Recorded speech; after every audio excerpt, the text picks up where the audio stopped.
Unit 7. Minds at Work.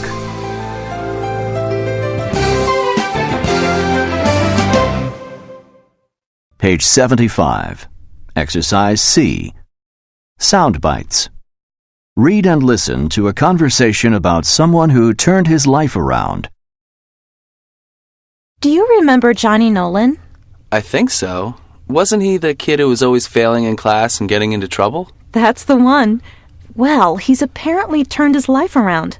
I just heard he's the CEO of Megastar Foods. Get out of here. Johnny Nolan? Head of a multi-million-dollar company? I guess he turned out to have a real head for business. That's for sure. I didn't think he had it in him. It just goes to show you, you can't judge a book by its cover.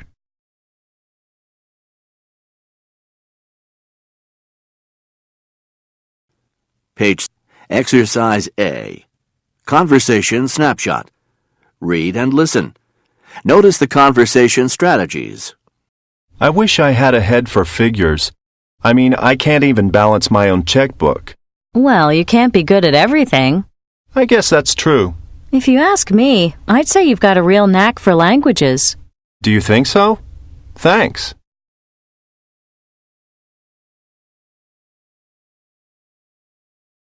Page 76. Rhythm and intonation practice. Listen again to the conversation. Repeat in the pauses. I wish I had a head for figures. I can't even balance my own checkbook.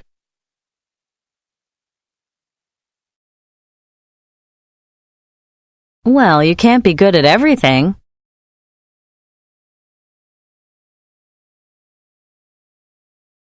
I guess that's true. If you ask me, I'd say you've got a real knack for languages.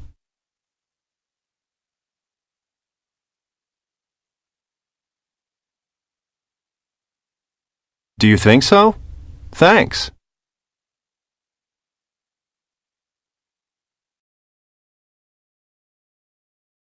Page 70. Exercise B. Vocabulary. Expressions to describe talents. Read and listen. Have a head for figures. Have an ear for music. Have an eye for detail. Have a way with words. Have a knack for languages. Have a good intuitive sense.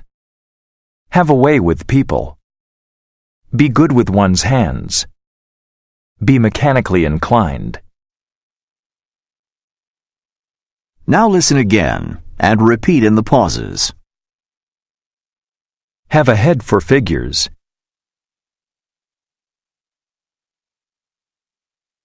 Have an ear for music.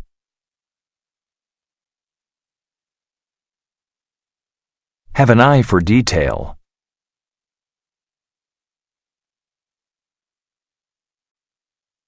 Have a way with words.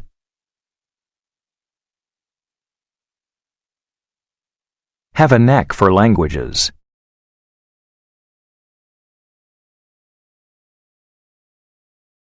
Have a good intuitive sense.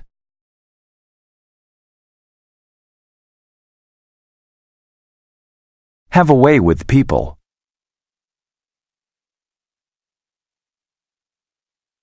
Be good with one's hands.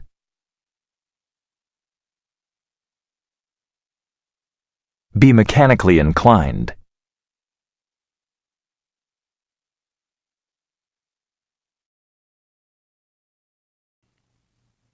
Exercise A. Grammar snapshot. Read and listen to the article. Notice the connecting words. IQ and EQ, do they matter? Our IQ, intelligence quotient, is a measure of general intelligence based on an IQ test score. An IQ test, however, can be an accurate measure of intelligence only if there's such a thing as general intelligence, intelligence that enables us to undertake a variety of everyday mental tasks. Some scientists believe that we have several different intelligences rather than one general intelligence, and that IQ tests cannot provide a complete measure of intelligence. Although the intelligence quotient has prevailed as a way to estimate intelligence, the concept of emotional intelligence, developed by psychologist Daniel Goleman, explains what the concept of general intelligence cannot. Emotional intelligence is the ability to motivate oneself, to focus on a goal, and to understand one's own emotions and those of others. According to Goleman, one's EQ, emotional intelligence quotient, can be high even if one's IQ is low, and it can also lead a person to success. A number of tests that measure EQ have been developed. Because the science of investigating the brain is quite new, no theory of intelligence has yet been proved. Nevertheless, many institutions and private companies have accepted the idea that high IQs and EQs are crucial to success. Consequently, unless a new theory that is strong enough to take the place of the existing ones emerges, our abilities will continue to be measured with IQ and EQ tests.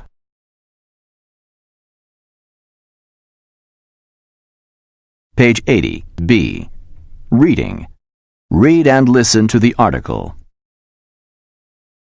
Stay on target. You've got work to do, but you just can't seem to get your brain going. You stare at that blank piece of paper in front of you, but can't get your thoughts organized.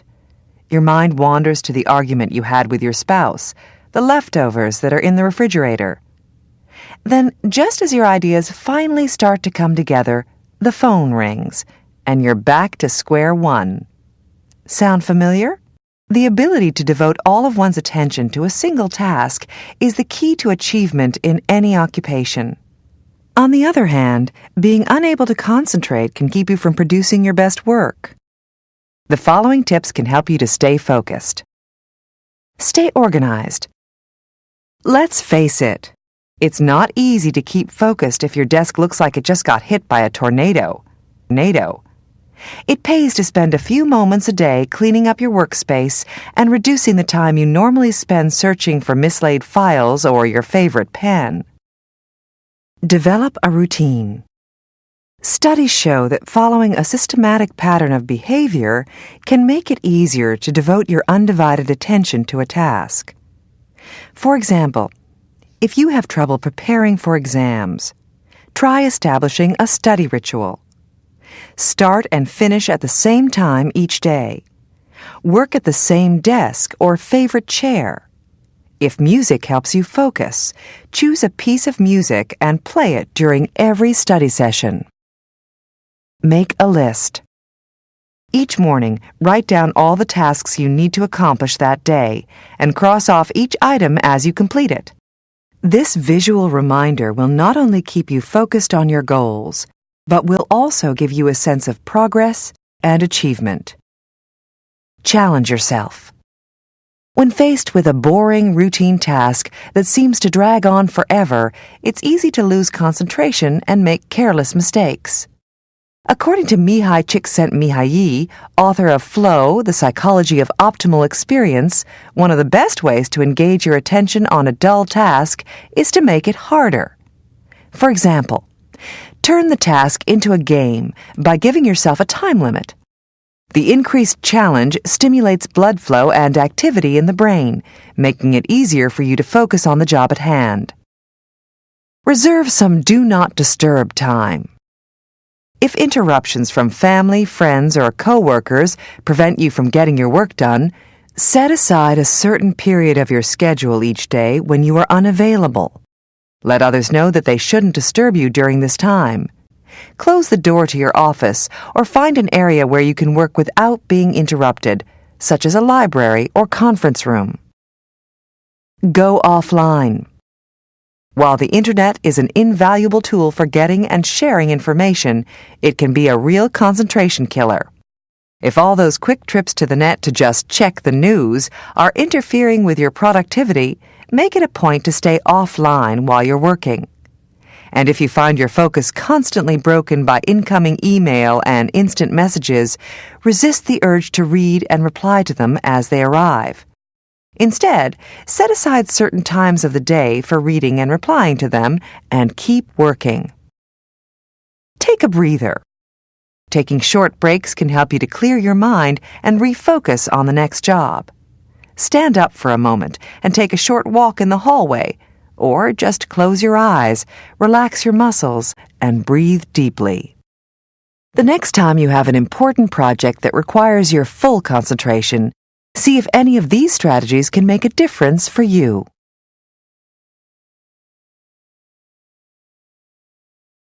Page 82, Exercise A. Vocabulary. Intelligence and its origin. Read and listen. Genius, gifted, average, gene, inherit, determine. Now listen again and repeat in the pauses. Genius, gifted, average, gene, inherit, determine.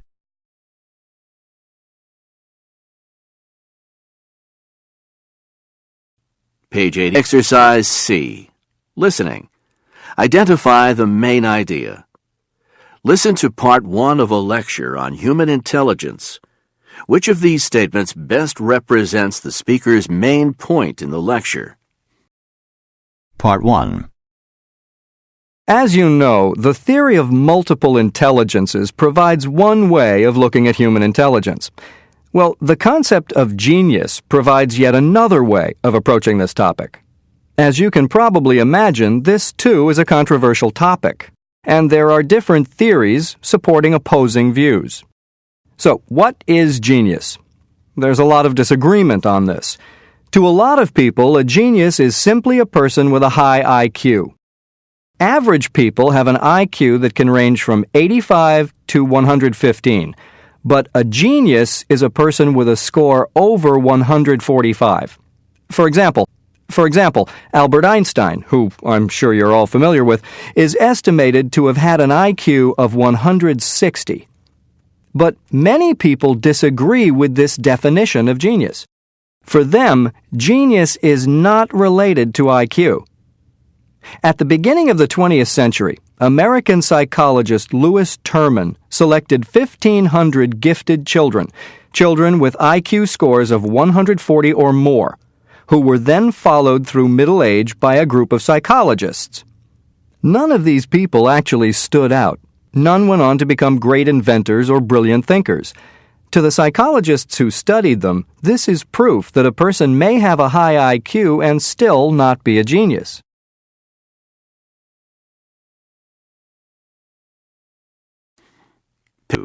Exercise D. Listening.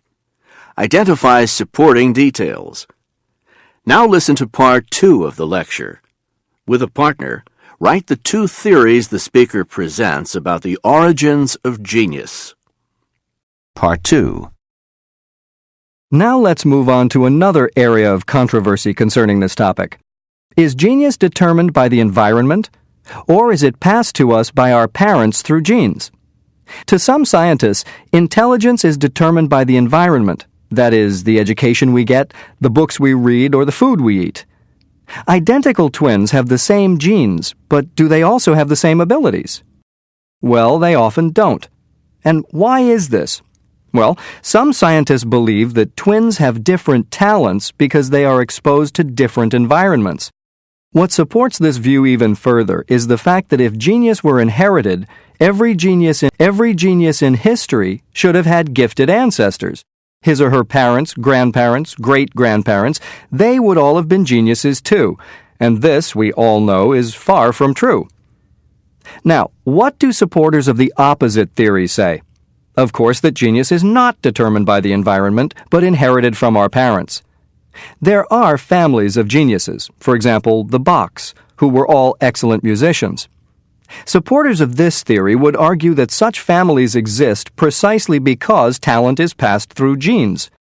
Another example in support of this theory is the mathematical genius Srinivasan Ramanujan.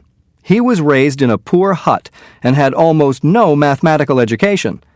Scientists who support this view claim that if genius were determined by the environment, this man's genius would be impossible to explain.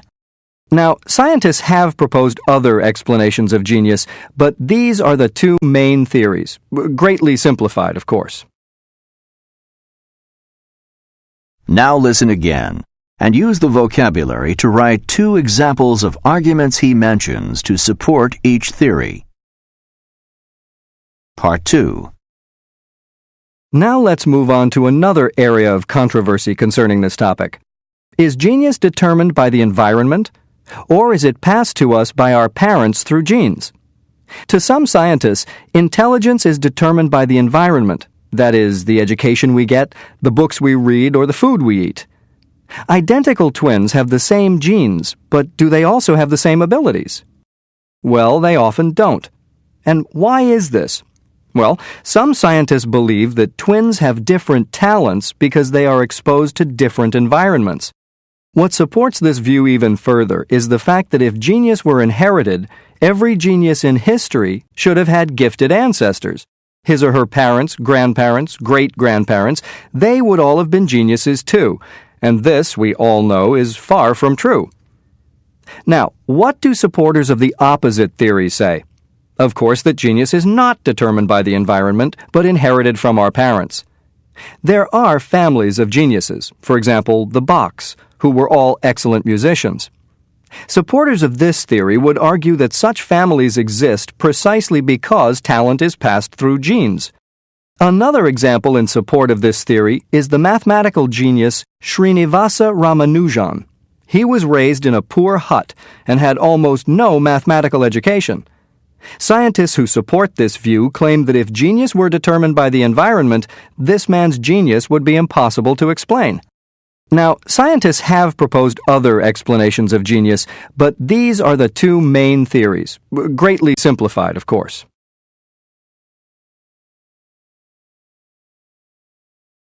Page 85. Exercise A. Listening. Listen to a teacher talking to parents about their children. After each conversation, check the statement that best describes each child's talents and abilities. Listen again if necessary. 1. Liza. Well, unfortunately, Liza is really struggling in French and Italian. She clearly does not have a knack for languages, but she is wonderfully imaginative, and she shows a real flair for creating stories and writing poetry. 2. Ben. Ben needs to pay more attention to his academic subjects, especially math and science. He's not doing well in those areas, I'm sorry to say. However, he does show real artistic talent, especially with crafts and design. He's been making beautiful sculptures and jewelry, and his woodwork is very skilled. 3. Stella. I'm happy to tell you Stella is a very strong student, and she's doing well in all her subjects, especially German. After only 2 years of German, she speaks it quite fluently. Her only weakness is in music. Her lack of interest in this area really surprises me, because she has such a good ear for languages. 4. Stephen. Stephen is really smart in math. He understands the concepts immediately, and he's comfortable with numbers in a very practical sense. His ability to solve problems in his head is extraordinary. He's a bit shy, though, and is having trouble making friends and working with his classmates. 5. Sophie. Sophie really shines in her music and art classes. She shows a natural ability in both these areas. As I'm sure you've noticed, even though she just started piano classes, she's able to play pieces easily and with great skill. It's amazing how sometimes she can play a piece after hearing it only once or twice. 6. Dan. Well, no surprise here. What Dan seems to enjoy most is working with cars and engines, figuring out how they work. The only problem I see is that he often works too quickly and doesn't pay enough attention to the little things. That can really create problems when you're trying to repair a machine. 7. Karen. Karen's power of observation is really well developed for a child of her age. She notices every single detail. Karen really stands out in that area. Where she has difficulty is in communicating her ideas. Her written work could be a bit stronger. 8. Sam. I find it fascinating how Sam seems to be able to know what other students are thinking before they even speak. But I'd like to see him develop his social skills more. Sometimes he gets a little impatient when one of his classmates needs him to explain something. He's great when he's on his own, but he's having trouble working well with the other students. End of Unit 7.